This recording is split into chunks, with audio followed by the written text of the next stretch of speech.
থেকে শুরু হলো পাণ্ডবেশ্বর বিধানসভার 60,000 মায়েদের হাতে বস্ত্র বিতরণ কর্মসূচির সূচনা। মঙ্গলবার দুপুরে বহুলা স্কুল মাঠে তৃণমূল কংগ্রেসের উদ্যোগে আয়োজিত হলো বস্ত্রদান শিবির। শিবিরে উপস্থিত ছিলেন এলাকার তৃণমূল বিধায়ক নরেন্দ্রনাথ চক্রবর্তী, জেলা পরিষদের কর্মাধ্যক্ষা অনুভা চক্রবর্তী, দলের পাণ্ডবেশ্বর ব্লক সভাপতি কিরিটি মুখোপাধ্যায়, বীর বাহাদুর সিং সহ অন্যান্য ব্লক তৃণমূল কংগ্রেস নেতৃত্ব। পাণ্ডবেশ্বর বিধানসভার 12টি পঞ্চায়েত এলাকার মায়েদের হাতে পূজার প্রাক্কালে শাড়ি তুলে দেওয়া হবে।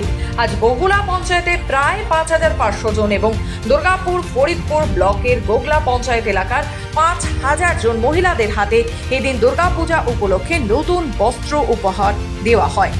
এ প্রসঙ্গে বিধায়ক নরেন্দ্রনাথ চক্রবর্তী জানান, এটা নতুন কিছু নয়, প্রত্যেক বছরের ন্যায় এ বছরও পাণ্ডবেশ্বর বিধানসভার সকল মায়েদের হাতে নতুন শাড়ি তুলে দেওয়া হবে।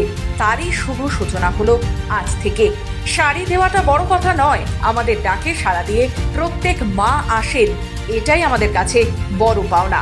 ভাবেন যে আমি অপমানিত হয়েছি, শাড়ি থাকবে, সবাইকে শাড়ি দেবে, দরকার হলে আরো শাড়ি নিয়ে আসবে। মায়েদের পুজো শুরু হলো পাণ্ডবেশ্বরের বুকে। আজকে আমাদের মাতৃবোধন।